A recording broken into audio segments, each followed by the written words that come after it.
As bolhas ideológicas atuam em quase tudo presente no nosso cotidiano dentro do meio digital e agem de forma quase que imperceptível.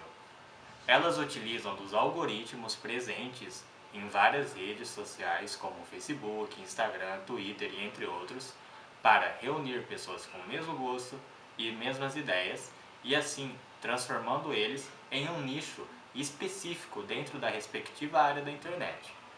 E esse nicho pode ser chamado de bolha ideológica digital.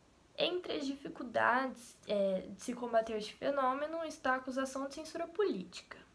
Caso redes sociais como YouTube ou Facebook passem, por exemplo, a excluir conteúdo enviesado ideologicamente, seria necessária uma seleção muito transparente e imparcial para que não incorra em cerceamento da liberdade de expressão, por mais radicalizada que seja. Big Data, né, é o termo que a gente usa para se referir ao grande conjunto de dados que estão hoje presentes na internet, né? Dados e informações sobre os usuários, porque com a popularização das redes sociais, você tem um aumento no número de usuários e isso dá mais informações e dados sobre esses indivíduos disponíveis na internet, né?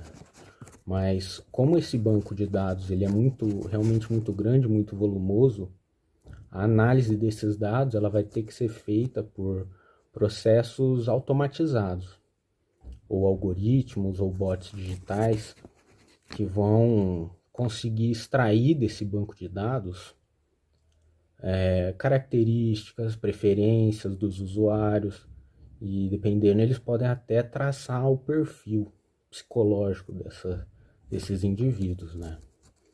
E nesse sentido, as empresas privadas, né, elas podem selecionar melhor a sua própria base consumidora e tornar mais eficiente os seus anúncios, por exemplo.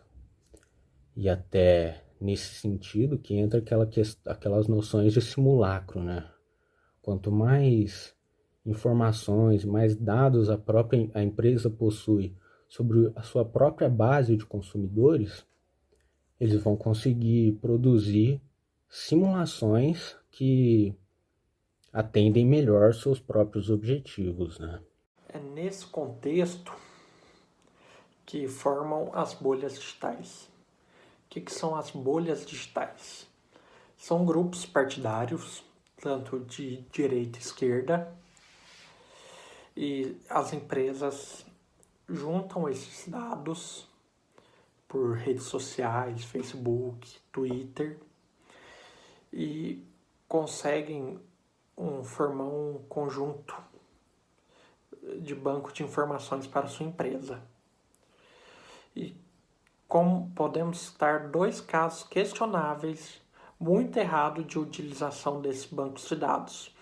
Um foi nos Estados Unidos com a empresa americana Cambridge Analytica, que pegou dados de redes sociais, analisou e fez uma manipulação que ajudou a eleger o Donald Trump nos Estados Unidos.